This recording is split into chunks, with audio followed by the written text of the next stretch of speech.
Kalicia's mother says this is the last known video that shows her daughter alive. It shows her making a TikTok dance and appears startled when someone comes into the room. I said, Pinky, you need to go outside and get some air. No, right, I'm good. As long as I got my Wi-Fi and my Netflix. Like, this is the morgue. And I was like, the morgue? They was like, yes, ma'am. They was like, well, we're waiting on your daughter's body to come through. I'm like, whoa. In the digital age, streaming platforms have become a popular means for individuals to capture and share their daily lives with the world. However, what happens when tragedy strikes during one of these live-streamed moments? This was a devastating case for young TikToker Kalisha Williams, whose life came to a sudden and untimely end while recording herself dancing. As the details of her death emerged, questions arose about the circumstances surrounding the incident, leaving her followers and the public in shock and grief. This comprehensive investigation aims to shed light on the events leading up to Kalisha's death, the potential motives behind it, the aftermath, and the impact it had on her family, friends, and society. Says they're baffled as to why 16-year-old Kalicia Williams, or Pinky as they called her, never made it out of the Hyatt Regency alive. They say she was supposed to be at a chaperoned event at an Airbnb, and they believe the isn't the only person responsible for her life being cut short. Kalisha Williams was a vibrant and talented 16-year-old girl from Atlanta, Georgia. Born on January 1st, 2004, she was a student at South Atlanta High School and lived with her mom, April Smith, and her stepfather, Romney Savoy. Though little is known about her life and family background, you can tell that she was a well-liked person who enjoyed socializing and living life to the fullest. Her family fondly called her Pinky because of her love for the color pink. It fitted her well. It fitted her very well. Kalisha also loved dancing and began posting videos of her performing trending dances on TikTok at the age of 14. Her passion for dancing and creativity propelled her to gain popularity, where her videos garnered widespread attention. However, her promising journey took a tragic turn on December 26, 2020. That faithful day began with excitement as Kalisha received an invitation from her friend named Infinity, or Finn, to attend a Christmas party. Kalisha's mom and stepdad felt comfortable letting her go to the party because it wasn't the first time that she was attending such an event. Infinity's mother had also assured Kalisha's parents that she would chaperone the event and that it would be a girls-only gathering, just a couple of friends from school. She's supposed to be at an Airbnb with a couple of more friends from school and the mother. They'd have done this once before, so we was a little comfortable of letting her go the second time. And we spoke to the mother, and she said she was going to be there. Kalisha didn't get out much and was a bit hesitant about going, but her stepfather thought it would be a good idea for her to socialize, especially after being cooped up inside the house for months due to the pandemic. I said, Pinky, you need to go outside and get some air. No, right, I'm good. As long as I got my Wi-Fi and my Netflix. Eventually, Kalisha agreed to go to the party, leaving her home at around 9 p.m. But the party turned out to be quite different from what Kalisha's parents had been told. When Kalisha arrived at Infinity's place so they could go to the Airbnb for the party, the first thing she discovered was that she was the only one there. She texted her mom and told her that, but they didn't think much of it because they thought that she was the first one there and the other girls would be coming later. Then, she learned that the party's location was unexpectedly changed to the Hyatt Regency Hotel, where Infinity's mother had booked a room for them. This was really strange, but again, Kalisha didn't think much of it because Infinity's mom had assured her parents that she would be there all the time to ensure that everything was okay. So, trusting her friend and her friend's mother, Kalisha didn't mention this unexpected change to her mother. She also didn't tell her parents that neither Infinity's mother nor any of the girls showed up for the party, that it was just her and Infinity the entire time. This video shows her and Infinity making TikTok videos at the hotel room during the supposed party, but shortly after midnight, Infinity reportedly received a phone call and left the room to meet other guests in the hotel lobby, leaving Kalisha alone. With time on her hands, Kalisha decided to create 3 TikTok videos showcasing her dance moves.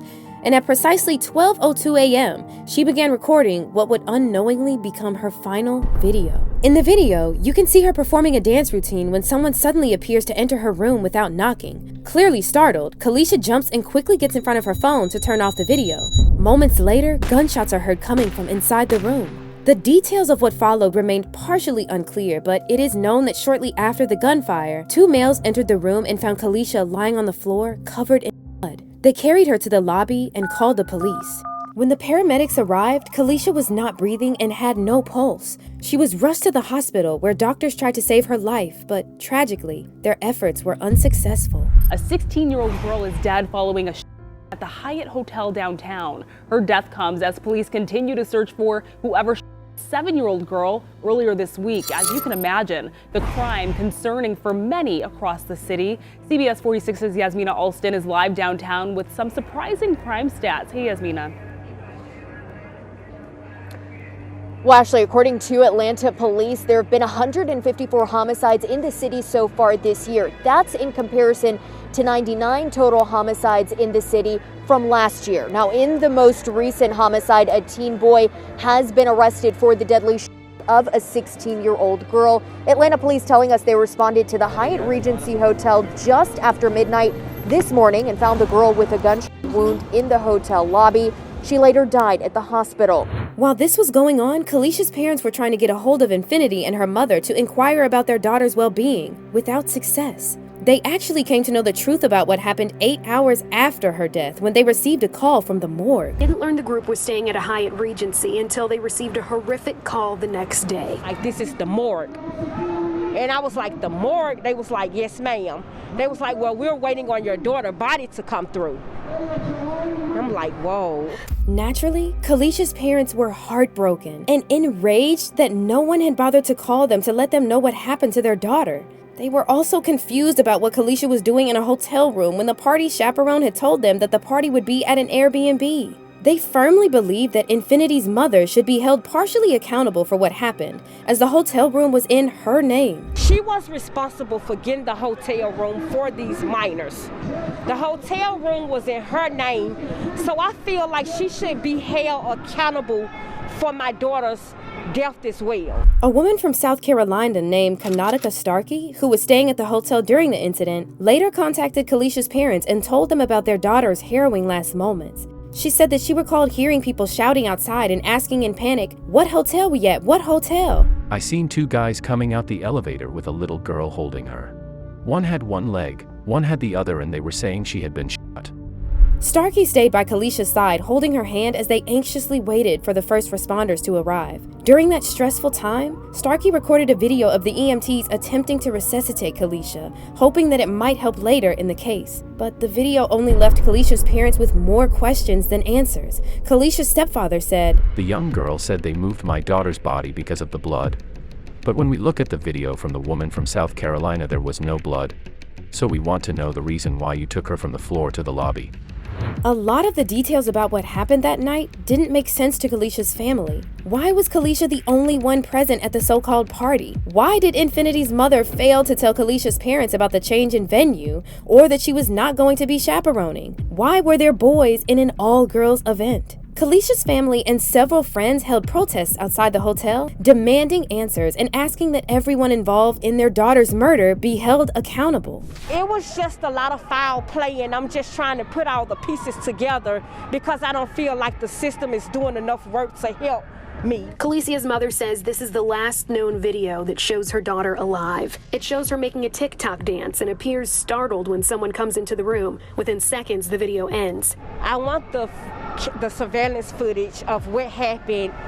You know, who went in that room, who came out of that room, who was all there, what took place. I need to know what happened after she made that last TikTok video at 12:02 and she was dead at 12:23. I need answers from 12:02 to 12:23. The demonstration lasted hours, and the family says it's just the beginning of their fight for Pinky. Meanwhile, a 16-year-old boy by the name of Kerry Brown, who was attending the party, was arrested in connection with Kalisha's murder. He admitted that he had shot Kalisha but claimed that she was not meant to die. He said that he was the one that had walked in on Kalisha when she was dancing on TikTok. The two apparently knew each other, but were not that close. Kerry said that Kalisha was not expecting him, and that's why she seemed startled when he walked in. The two then got into an argument, though it's not clear what the argument was about. He then said that he grabbed her and tried to violate her, but Kalisha fought back. He got frustrated because she wasn't complying, and so he took his gun from his pants and shot her in the groin. Kerry Brown was charged with multiple felonies, including aggravated assault, reckless conduct, sexual assault, felony murder, and possessing a pistol under legal age. Atlanta police say she and a teenage boy were the only ones inside the room at the time of the shooting. They say the two were acquaintances and could have gotten into an argument. Her parents say something doesn't seem right. She wasn't out in the streets. She don't go nowhere. The teenage boy was arrested. He's facing a sexual assault charge, among others. Now, there's still the question of why Kiri Brown had gone to Kalisha's room in the first place. Where was Infinity when all of this was happening? There has been a lot of speculation around this, but the main is that it was all a setup. One of the theories is that Infinity had set up her friend to be by Kiri Brown. This explains why Kalisha was the only guest in the so-called party and why Infinity left her alone in the hotel room. Another theory is that Kiri Brown convinced Infinity to book a hotel room for Kalisha and tell her that there was a party going on and get Kalisha alone with him so that he could assault her. Infinity had reportedly changed her story 4 times. Initially, she had told Kalisha's mother that her daughter screamed for help for a few minutes until she was unconscious. If that's true, why did Infinity not do anything to help her? Why didn't she call Kalisha's mother to tell her what was going on? But there is still another twist coming. Despite all the serious charges against him and the fact that Kiri Brown had confessed to not only killing Kalisha, but to also violating her, he only served 1 year in juvenile detention before he was released in 2022. Understandably, Kalisha's family was completely outraged by this and demanded that their daughter's killer be sent back to prison. They were furious about how Kalisha's case was handled and felt that the justice system failed Kalisha. The Atlanta police had not even bothered to call them when Kalisha was killed, that they had to get the news from the morgue. They also blamed Infinity's mother for lying about the entire situation from the start, and Hyatt Regency Hotel for failing to investigate the fact that there were unsupervised minors in one of their hotel rooms. A spokesman for the Hyatt Regency Hotel had released a statement after the murder, calling the incident isolated, saying, "We are saddened by the isolated situation that occurred at Hyatt Regency Atlanta early this morning, and our thoughts go out to those who have been affected. The hotel is fully cooperating with local authorities with their investigation, and further questions may be directed to the Atlanta Police Department." Still, Kalisha's parents believe that not enough was done to give their daughter justice and have set up a petition aiming to gather 1,500 signatures so they could get justice for Kalisha. The petition reads in part, "Kalishia's killer is now out on bond walking freely while Kalisha is gone forever. It's not fair at all to her family. Nobody that helped do this should be free. Justice for Kalisha/Pinky. Justice for Pinky. Please do not fail this beautiful baby." So far, the petition has 1,424 signatures. The news of Kalisha's death triggered an outpouring of grief and condolences from her followers, who expressed their sadness and disbelief through comments, messages, and tribute videos on TikTok.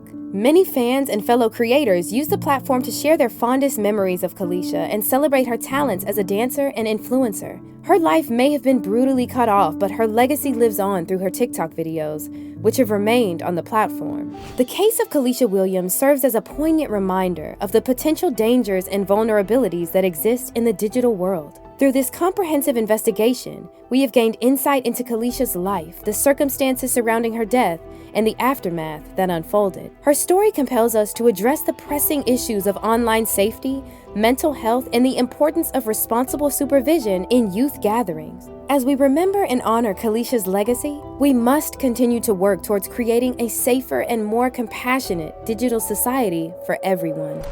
They used to play on the back of my trampoline. Just the morning before, they were outside playing, laughing, looked like they were maybe chasing each other, like having fun, just like normal kids. I just remember just seeing the little girl in her little pigtails kind of bouncing around before running, and her brother riding on his bike. Hi, I'm Tina. No, Tina, Mommy. Okay, I'm Tina Mommy, sorry. And who are you? Aaliyah. Okay, how old are you, Aaliyah? 2. 2, okay. And today we're gonna sing a song. Bittersweet memories, that is all I am taking with me, so goodbye. A Northwest Charlotte neighborhood is still in shock tonight after a double murder. It's at the core of this investigation what would cause somebody obviously to be so despondent that they would want to take their own life and then take the lives of their children. In a suburban home in Charlotte, North Carolina, 2 healthy, happy children played on the streets. They rode bikes, jumped on trampolines, and chased each other around the neighborhood until their mom called them inside. On the outside, they looked like a normal family enjoying a good day out, but later that evening, the 2 children would be lying on the floor of their living room with fatal wounds on their tiny bodies. Their mom on a bridge, ready to end it all. This is the case of the mother who killed her children and jumped off a bridge. I will say she snapped. Normal people don't do that. It was Saturday, January 13th, 2018, and a family of 4 woke up a little later than usual. Their week is usually so chaotic that they prefer to sleep in on the weekends. The mom, Christina Treadway, woke up first, her boyfriend, Antoine Miller, still asleep. She treaded softly across the hallway to her kids Isaiah and Aaliyah's rooms and opened the door quietly to find them still asleep, soft snores coming from their bodies. She smiled and closed the door gently. She went straight to the kitchen to tidy up yesterday's mess and prepare for the new day. Christina began to get breakfast ready for the entire family. She took special care with the kids' meals. She wanted to make it special for them, not just because it was a Saturday, but because something big was happening on that day. Something that was about to shake the entire city of North Carolina to its core. Just the morning before, they were outside playing, laughing, looked like they were maybe chasing each other, like having fun, just like normal kids. That is, until Saturday night, when everything changed. After Christina was done making breakfast, she went to wake her kids up. She sang to them as they slowly woke up, and smiles filled their faces as they opened their eyes to see their mom looking at them. She got the children up and told them to go brush their teeth, and she went to wake her boyfriend. Before long, the once quiet house was filled with chaos as children ran around the house with boundless energy. Christina managed to get them settled in, and they enjoyed their big breakfast as a family. After breakfast, Christina sent the kids outside to play while she tidied up the house. It wasn't easy having kids, but she loved it, and she could never imagine anyone else being a parent to her kids. Christina was a great mom. She completely adored her kids so much and did everything she could to make sure they had a good life. She worked hard to give them every opportunity she never had, including sports and singing lessons. Christina loved to sing. In a different life, she would have been in LA with the big stars, belting out tunes that made our hearts sing. But in this life, she settled for singing in the shower and to her kids. And that day was no different. As she tidied up the kitchen, she sang and hoped the heaviness in her heart would go away, but it didn't. It hadn't for a while, and she was tired of feeling this way. She longed for the days before darkness filled her heart and hung over her every waking moment. She longed for days when the smile on her face came from her heart and not a plastered-on attempt at hiding her true feelings. She wanted desperately to feel light again, and she knew what she had to do to make the darkness stop. She knew her friends and family would be confused and hurt by what she was about to do, but she didn't see any other way to make it stop. She cleaned up the house and went to watch the kids play. She watched them ride their bikes and scooters up and down the streets, laughing and egging each other on. She eventually called them in to get ready for the day, and they reluctantly left their bikes outside and made their way inside, looking back longingly at their bikes. They wanted to continue playing outside, but they thought they'd come back later when they were done getting ready. They never did.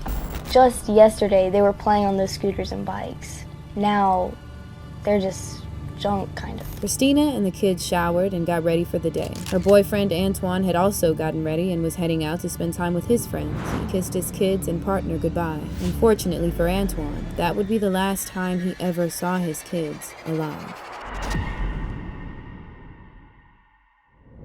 Once their dad was gone, Christina and the kids spent time with each other in the living room. They played, sang, and laughed. She wanted to make that day very special for them. She wanted it to be the happiest day of their lives. And she did exactly that. She sang to them, drew funny-looking animals with them, made lunch, and told them stories. Though the day was light and the kids were happy, a dark cloud hung over all of them. Christina was about to do something so horrific it would send chills down the spine of the most hardened of criminals. A Northwest Charlotte neighborhood is still in shock tonight after a double murder suicide. Police believe that Christina Treadway killed her 3-year-old daughter and 7-year-old son. It happened last night on the 2100 block of Sebastiana Drive. Officials say Treadway then took her own life, jumping off of a bridge onto I-45 right near her house. The once quiet neighborhood in Northwest Charlotte became filled with police cars and crime scene investigation vans as officers piled into the Miller home in their numbers to figure out what led Christina to commit such horrible acts. The neighbors walked out of their homes, curious as to what was going on, their faces frozen in shock as officers relayed the events of the day to them. They could not believe that the joyful family they knew was now completely altered forever. I was shocked, because they never seemed like they were sad or anything. It was hard. It was really hard. I just remember just seeing the little girl and her little pigtails kind of bouncing around with her running, and her brother riding on his bike. As the officers scrambled to find answers, the small neighborhood was racked with questions. What could have happened to have made her snap? And who exactly was Christina? Because the woman they knew would never have done something that terrible. Christina Treadway was born on November 8, 1984, in Fullerton, California. Her birth mom gave her away, but she was quickly adopted by her loving parents, Al and Patricia Treadway. The Treadways loved Christina from the very moment they laid their eyes on her. They knew she would complete their family, and they did everything possible to make sure that she never once felt the absence of her birth mother. Christina, in turn, repaid them by being the best child. She was almost like the perfect child. She went to bed when she was told, and she did everything she was supposed to do when she was asked to do them. She was also a happy child, constantly making jokes and laughing. If she wasn't doing her homework, she was singing to the family. She didn't present to her family as a child who had troubles or required special attention. Christina's mother, Patricia Treadway, spoke about her daughter, pointing out that Christina never showed any signs of being depressed and that she loved her children. She's never had a mental problem. We never had a problem with Christina in any shape or form. Fast forward to 2006, Christina, now a 24-year-old woman, moved from the city of Fullerton, California to Charlotte in North Carolina. A year after Christina moved to Charlotte, she met a man named Antoine Miller. Antoine and Christina quickly hit it off and discovered they had a lot of things in common. Even in the areas where they weren't similar, they seemed to complement and balance each other out. For instance, while Antoine had found his dream job and was pretty much settled and focused, Christina kind of moved from job to job. It wasn't because she wasn't focused. No, on the contrary, she was pretty focused. But none of those jobs made her happy or fulfilled her. Her dream did not lie in retail or any of the other jobs she had to make ends meet. Her dream was on the stage, singing to millions of people as they screamed her name. Christina wanted to be a big star, the likes of Whitney Houston or Mariah Carey, but she wasn't getting her big break. Once social media kicked off, Christina opened a YouTube channel where she sang covers of big hits in hopes that she would be discovered by a record company from LA and her dreams would come true. But that wasn't happening. Christina wasn't deterred though. She continued to sing covers on YouTube and write music in the background. While all that was going on, her relationship with Antoine progressed. They were getting serious now, and Antoine was planning a trip for them to go to Ohio and attend a game. But life had other plans. Shortly before they left for their trip, Christina found out she was pregnant. Though they were not planning for a child at that moment, they embraced the idea of their family expanding. They had become very serious, and they knew they would spend the rest of their lives together, so it was okay that the rest of their lives started sooner than they had planned. The Ohio trip went into the background as they prepared to welcome their first child. But as she planned for her son, Christina held on to hope that her dreams would still come true. Soon, Isaiah Miller was born. Isaiah made them into a family of 3. He was showered with all the love possible by Christina, Antoine, and the grandparents. To Christina, no other baby had been loved this much. Christina often sang to Isaiah anytime he got fussy or couldn't sleep. She would pretend she was singing to an arena filled with people instead of her infant son who couldn't sleep. But as he stared at her in awe of her voice, Christina began to slowly let go of those dreams. Hey, baby.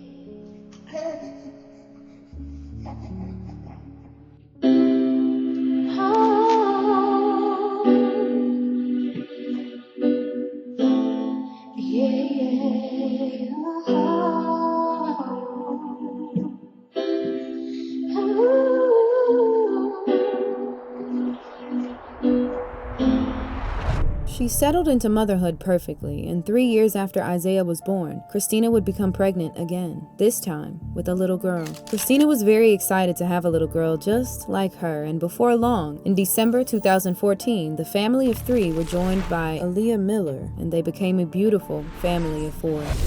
Aaliyah and Isaiah were inseparable. With only 4 years between them, Isaiah saw himself as a protective big brother, and Aaliyah loved him. Isaiah wanted to help Aaliyah do everything, and he would beg his parents to let him hold her, even when she was a baby. As she grew up, they got even closer, to the point of referring to each other as best friends. Okay, Isaiah, what's your favorite food? Pineapple. What's your favorite food, Leah?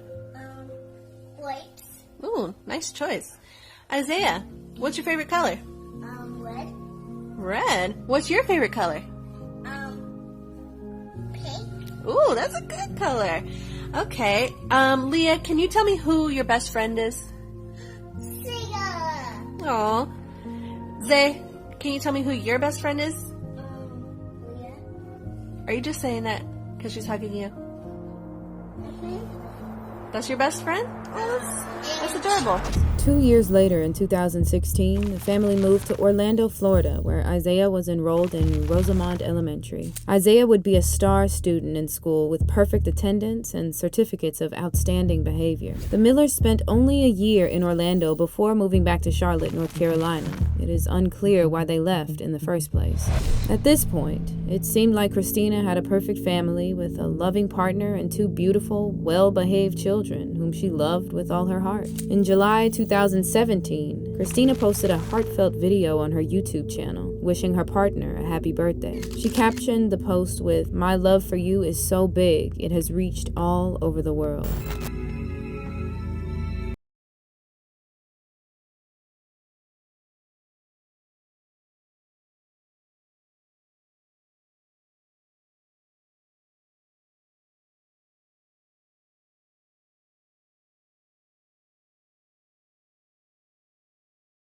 But while everything seemed perfect on the outside, there was a lot of pain and darkness lurking just below the surface. Darkness that would rear its head in the most horrific way possible. Though Christina hid the darkness from everyone she knew, including her partner, she would leave subtle clues on her social media.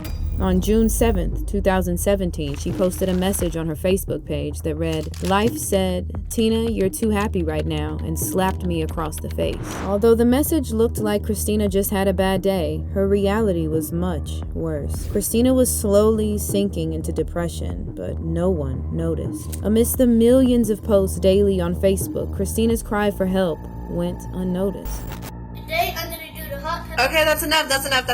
Today I'm gonna do the hot pepper challenge. It's in my hand. Okay. And I got a cup of water if it gets super spicy. I already know it's gonna get super spicy. Keep going. Let's do this. In 3, 2, 1. Okay. Pray for me, guys. Everybody, my whole family. All right, just do it. Ew. You see, from the outside, Christina looked happy, so many people likely chucked her post up to her having one bad day, rather than seeing the truth behind the post. But Christina wasn't done leaving clues. On December 18th, 2017, she put up another post that suggested her life was taking a much darker turn. "Had the worst week of my life. 2018, time to make some big changes," her post read. To anyone seeing that post, it would have seemed like Christina was talking about maybe losing some weight or making some behavioral changes. Little did they know it was something much more horrific. Christina's second cry for help would also go unnoticed. After all, it was almost Christmas and most people were preoccupied with doing their holiday shopping, planning Christmas dinners, or getting family together for the season. December is the season to be jolly, so no one saw Christina's pain hiding behind all the smiles she shared with people. The Miller family celebrated this Christmas like every other Christmas. They hid gifts under the Christmas tree and told the kids Santa brought them because they were good. They sang, were merry, and they enjoyed hearty meals with friends and family. They had no idea that come New Year's, their lives would be shattered forever. And just seemed to be a loving family, just a typical family. You know, on the outside looking in, it's nothing that I could ever say that anything was wrong. But something was very much wrong, and no matter how hard Christina tried, it wasn't going away. January 6, 2018, as the Millers celebrated New Year's and hoped for the best year of their lives, Christina took to social media to post one final cry for help. This one, a little less subtle than the rest, but just like the ones before, it too would be drowned out by the noise of social media. Christina uploaded a photo on Facebook of a head with several mental illnesses written in it. It seemed to represent a person suffering from mental illness. The photo was pretty straight to the point, actually. Its intention, a desire to be heard. The response, dead silence. Only a week after Christina posted the photo to Facebook, Christina would do the unthinkable. On January 13, 2018, at around 5:40, Charlotte-Mecklenburg police officers were called to Interstate 485. A woman was about to jump off the highway bridge into traffic. Officers quickly drove there, but by the time they got there, it was too late. Christina was dead on impact. They proceeded to cordon off the area so they could begin their investigation. Even though it was apparent that she had taken her own life, they still needed an investigation investigation to rule out foul play and to figure out what had led her to do such a thing. Unbeknownst to the officers, they were about to uncover more horror. They photographed the scene and collected crime scene evidence, but during their investigations, the officers discovered something that would lead them to go to Christina's home for further investigations. They had already identified who she was, so they headed to her home for a follow-up investigation, but what they found sent shockwaves through their bodies. Police say 34-year-old Christina Treadway assaulted her 2 children and then killed herself by jumping off the bridge over I-485. Police say Isaiah and Aaliyah died at the hospital. After the horrific scene at the Miller home, officers tracked down Antoine Miller. They found that he had been at his friend's house and had nothing to do with the chilling events. Antoine immediately went into shock. He had no idea that Christina was hurting, and all he had was a text message she sent minutes before she took her own life, telling him that she loved him, she was sorry, and that she was going to end it all, and the kids. The text seemed odd to Antoine at the time, but after officers tracked him down, it all made shocking sense. The police scrambled to look for answers. How could a seemingly happy woman decide to hurt her kids and then jump off a bridge, ending her own life? It was a very confusing case for the officers in charge because nothing seemed to add up. Police taped off the house, investigating what led to the deaths of the 2 children who lived inside and a mother's death on I-485. That's at the core of this investigation, what would cause somebody obviously to be so despondent that they would want to take their own life and then take the lives of their children. And the police weren't alone in their confusion. Residents of Sebastiani Drive were also filled with doubts. Something had to have been going on because just the day before, they saw a picture-perfect family playing around the neighborhood and enjoying the blessings of suburban life. What officers told them about what Christina had done just didn't make sense. We still don't have any idea what led up to this tragedy. Neighbors say that they just saw the children playing outside yesterday afternoon and they didn't have any idea that anything was wrong until police started filling their streets. But a message Christina left on Facebook would provide some clarification into why she did what she did, at least as it relates to the children. She left a message for her parents on Facebook apologizing for what she was about to do, with instructions to delete it after they read it. To forgive her and just pretend like she was still 3,000 miles away happy.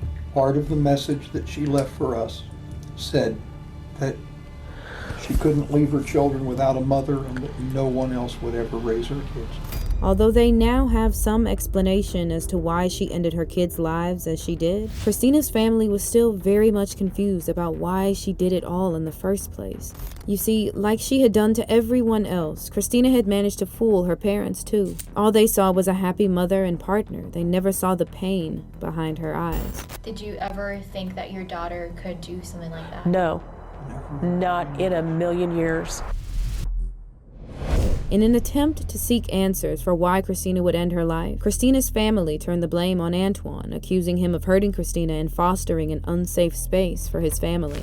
Antoine denied the allegations. He loved Christina, and like everyone else, he never saw beyond the smile. Investigators are still trying to figure out what led to Christina's death and the death of her 2 children.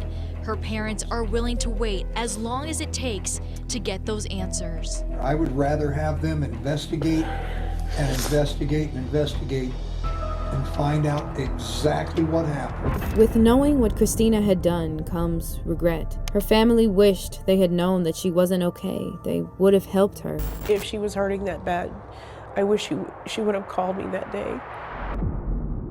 The horror that struck 2100 Sebastiani Drive, Northwest Charlotte, North Carolina, is not one that can be forgotten anytime soon.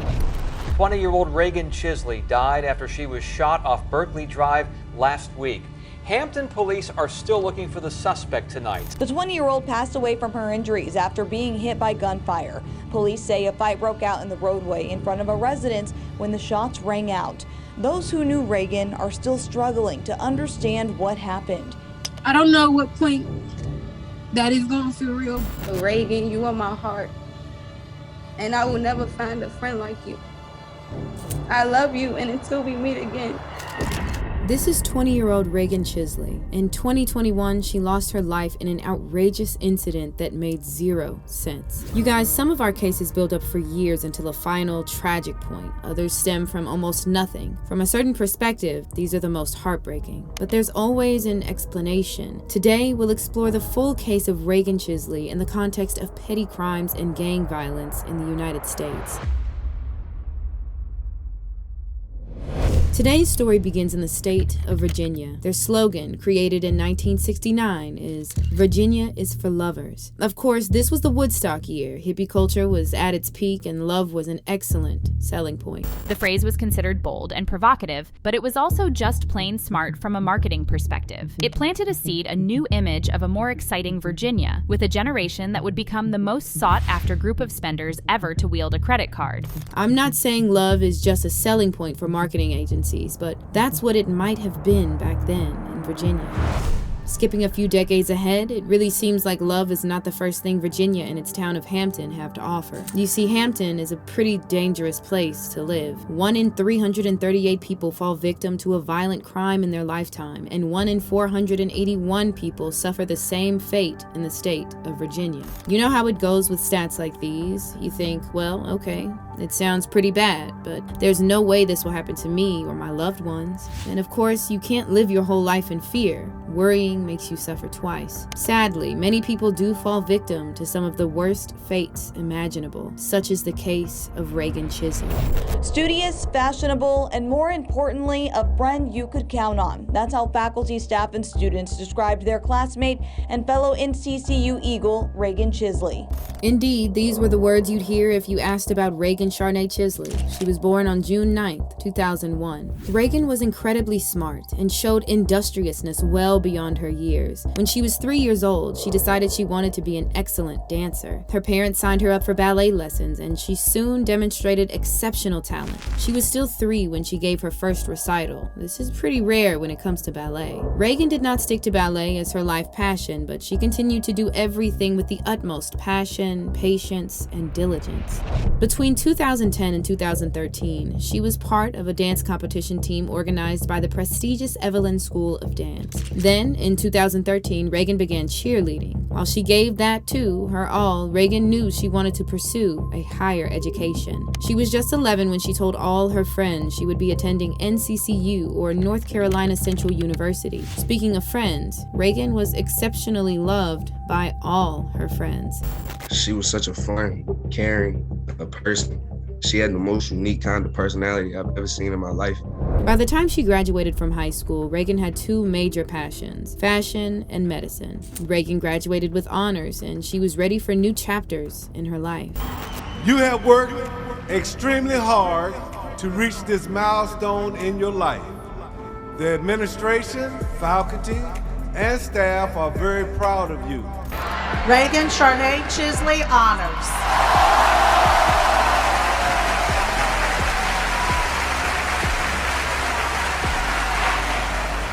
Reagan's friends and family would often ask her for fashion tips and look up to her for her style. But more than anything, they looked up to her because she was mature, caring, and determined to help others. For her, studying medicine was a means to help as many people as possible. I could tell that Reagan was not pursuing medicine for prestige or for money, rather to help others, and especially people of color and from low-income backgrounds. And during her NCCU years, she made sure all her friends stayed focused on their goals and kept up the good habits. Reagan didn't let me drop out, and I thank her for that. If it wasn't for her, I wouldn't be here right now. You guys probably know how tough med school is, but Reagan saw this as a game. In 2021, she was a med student, a cheerleader, a dancer, a basketball player, a track runner, a chemistry tutor, and a clothing designer. Yep, you heard it right. She'd even started a clothing line, aiming to pursue her love of fashion and take it one step further. One might think Reagan had a few extra hours in her days, but it was just sheer determination and conscientiousness. Now, Reagan lived in North Carolina where she attended NCCU, but during the summer holidays, she would be back home with her family in Hampton, Virginia. She had a lot of loved ones, relatives, and childhood friends that she cherished deeply, and she didn't want any distance between them. So, in June 2021, Reagan celebrated her 20th birthday with family and friends, but just a few weeks later, her life would end abruptly. I walked across the street and looked down the street, and you could see one of the policemen doing CPR on the girl, and the ambulance came, put her in the ambulance, and had 2 police cars just flying behind them, getting her to the hospital. It was Tuesday, June 22nd, 2021, when someone called 911 and urged them to get to the Berkeley Drive area in Hampton. Someone had fired into Reagan's chest. The shooting turned into a barricade situation. The SWAT team surrounded a home for hours before realizing it was empty. Several people watched the altercation, Reagan and her friend on one side, a teenager and his mom on the other side. Suddenly, the 16-year-old teen pulled out a weapon and fired at Reagan. By the time people called 911, the teen and his mom had fled their house. Reagan fell to the ground unconscious. A few minutes later, she was pronounced dead at the Hampton Centera Careplex. The bullet had pierced her heart. 20-year-old Reagan Chisley died after she was shot off Berkeley Drive last week. Hampton police are still looking for the suspect tonight. Immediately after the incident, the 16-year-old suspect was identified. His age did not protect his identity. He was a wanted fugitive, and people needed to know his name and face. After the 3rd homicide in the Hampton Roads city since the weekend. That shooting suspect, just 16 years old. They have his name and his picture, but they don't have him behind bars yet. This was Zaquan J. Tyler, the cousin of Reagan's friend, 20-year-old Khadijah Newsom. When the officers spoke to witnesses at the scene, they uncovered an outrageous story. Khadijah testified that Zaquan had stolen about $500 in cash and when they were living in the same house weeks earlier. The money, she said, included gifts from her high school graduation and tips from her restaurant job. Khadijah was frustrated, to say the least. On June 22nd, Khadijah asked Reagan to go with her to Zaquan's home to get back everything he'd stolen from her. When the two friends knocked on the door, Zaquan's mom opened the door. Instead of calling her son to sort it out, she straight up denied her son's theft and started cussing at Reagan and Khadijah. Out of the blue, Zaquan emerged and pulled out a weapon, pointed it at Reagan's chest, and fired. Honestly, who on earth solves a petty argument this way? Reagan was Khadijah's very close friend, and Khadijah was Zaquan's cousin. Why would he do this? How could he have no regard for Reagan's life, or his cousin's for that matter? What's even more shocking, turns out Zaquan's mother Lisa was prepared for a fight from the night before. On June 21st, Khadijah texted Zaquan and Lisa to tell them she was coming over to retrieve the money and pot. Initially, Lisa said okay and even asked how much Zaquan had taken. Khadijah would testify. She said she got me and she was gonna handle it. But then, Lisa changed her mind. She told Khadijah her son hadn't stolen anything and that she would fight Khadijah if she turned up at her house. She texted her, "I don't care about no consequences." What is up with these people? 15 days after Reagan lost her life, Zaquan was caught at a Newport News motel. The officers didn't find the weapon, but they found a ton of ammo in his room. The lab would confirm a match with the round that took Reagan's life. Zaquan was arrested and charged with first-degree murder. He didn't show any remorse, just frustration at his arrest. The detectives figured Zaquan, and maybe Lisa too, had a lot of repressed anger toward Reagan to act this abruptly. It was a completely disproportionate reaction. And why did they target her and not Khadijah? She was the one set on retrieving her stolen goods. During Zaquan's trial, Khadijah testified that she was angry at Zaquan and set to have an argument with him about his stealing. However, Reagan was just a partner Khadijah brought along that day. So why did Zaquan punish her the hardest? Did he envy her perceived perfection? Was her intelligence and overall success frustrating to him? Or did he have uncontrollable anger issues stemming from something entirely separate from Reagan? In other words, was Reagan at the wrong place at the wrong time, or was she targeted? Hampton Chief Deputy Commonwealth's attorney Karen Rucker and attorney Eden Holmes pushed for first-degree murder. In their eyes, it was premeditated. Zaquan knew what he was going to do when he got the gun and walked across the street to a fight that had just begun. Under Virginia law, she said, people can use no more force than reasonably necessary to defend another, and Zaquan had other options, Holmes said, including intervening in the altercation himself. Eden Holmes spoke to the jurors during Zaquan's 2023 trial. She never had a chance to live her dreams. She never had a chance to take another person under her wing. Imagine how heartbreaking this was for Reagan's family to hear. Meanwhile, Zaquan's defense attorneys painted another picture. Zaquan, according to them, was just a supportive teen intervening to help his mother. The jury deliberated for 3 hours before the judge asked them to come back the following day after a good night's sleep. They deliberated for another 2.5 hours the following morning. Finally, there was a verdict for now 18-year-old Zaquan. We have an update now in a homicide case in Hampton. A jury found Zaquan Tyler guilty of voluntary manslaughter and underage possession of a firearm. Due to his age at the time of the incident and the manslaughter charge, Zaquan will only spend 10 years in prison. This was not a happy verdict for Reagan's family. Her dad, Terry, said, "My baby girl, my pork chop. I couldn't save my own daughter. I have been robbed. I have a hole in my soul that can't be filled, and I don't know if I will ever be happy again. I miss hearing her voice. I miss hearing her walking up the stairs. I miss hearing her bracelets colliding while she's walking." Around this time, Zaquan prepared an apology too. "I wish I could go back and undo what I did. If there's anything I could do to bring Reagan back, I would do it. She was a good person and like a sister to me. She didn't deserve this, and I will live with it forever." The judge acknowledged Zaquan's remorse, but reminded him that what he did cannot be taken back. Reagan's horrific death left a terrible impact on her whole family. Her parents are devastated, and her little brothers can't sleep anymore. One of her little brothers refuses to go outside anymore. He is scared for his life. If something this horrible could happen to Reagan, he thinks, it can happen to anyone. Imagine growing up with this immense loss and fear in your heart. Now, friends and loved ones of a Hampton woman killed in a recent homicide came together to honor her life. The community at North Carolina Central University, where Chisley was a student, held a virtual memorial this afternoon. Reagan was honored and remembered several times after her untimely death. Whether it was friends, family, or college mates, everyone spoke highly of her. Others couldn't hold back the tears at how unfair and unreal the situation was. Reagan, you are my heart, and I will never find a friend like you. I love you, and until we meet again. Reagan's grandfather now doesn't take any calls between 9:30 and 10 p.m. You see, Reagan would call him every single night at 9:30 sharp. Reagan cared deeply for all those around her, and somehow she always found time and energy to let them know they were loved, even amidst her 1,000 responsibilities, ambitions, and plans. The ripple effects of Zaquan's actions will be felt for many years still. Sadly, Reagan was not the first or last victim of such a senseless moment.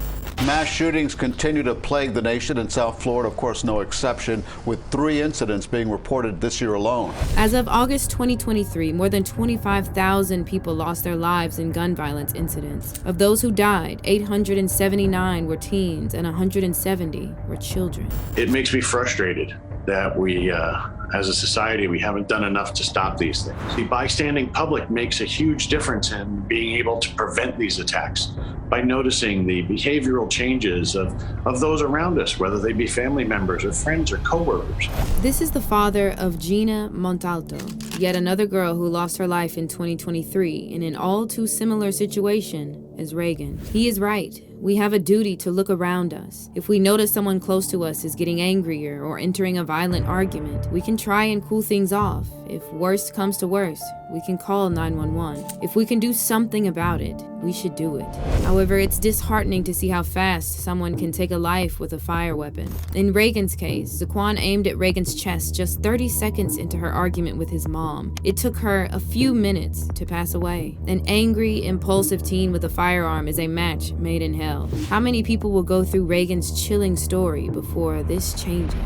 Hey, thanks for watching. What are your thoughts on Reagan's story? Do you know of other similar cases? Let me know in the comments. And before you go, make sure you like, subscribe, and hit that bell button. See you next time.